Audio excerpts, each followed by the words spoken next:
Crank up the creaky Old Crocks. The veterans are having their annual outing to Brighton, celebrating the law of 1896, which abolished the man with the red flag. It also raised the speed limit from a comparatively safe 2 miles per hour to a reckless 12.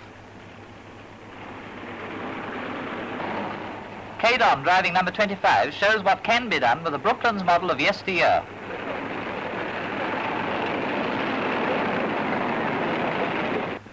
Movietone helps an old warrior to outdistance the flying squad in hot pursuit. Something wrong? Let's look at the engine. Ah, just as we thought. It's only the thyroid gland missing.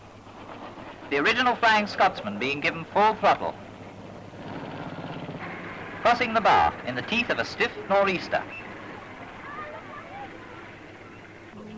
The Brighton police make an arrest for dangerous driving. There at last. Who'd have thought it this morning? Clearly a case for celebration.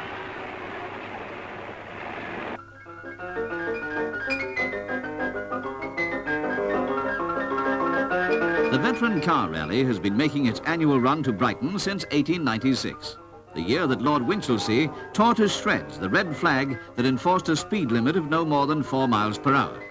It still ranks as Britain's, if not the world's, biggest motoring event. And some of the world's most famous drivers, Malcolm Campbell, for instance, have been honoured to take part in a run not without its hazards.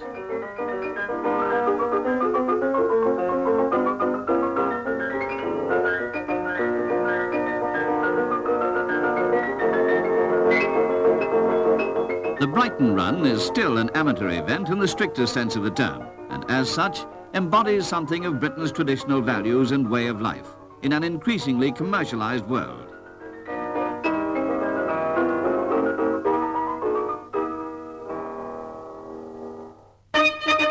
The London to Brighton Veteran Car Run 1972, the 76th anniversary of the event. And you have to admit it, the old contenders are showing signs of age, though well preserved.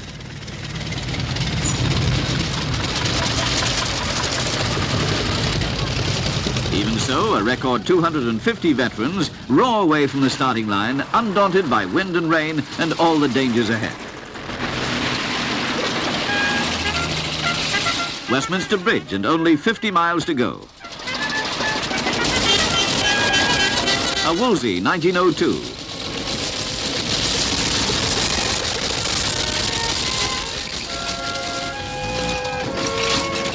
A 1903 Clermont. An Argyle.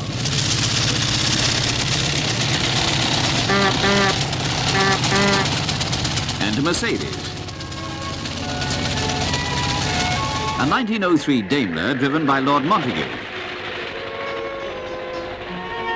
And whatever else one might say about these brave ancients, it's doubtful whether the present generation will do as well 70 years on.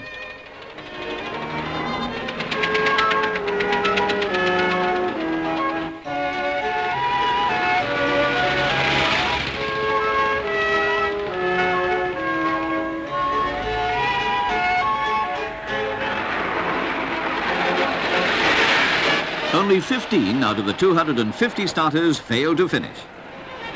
A 1903 Lanchester crosses the finishing line, followed by Lord Montagu's Daimler.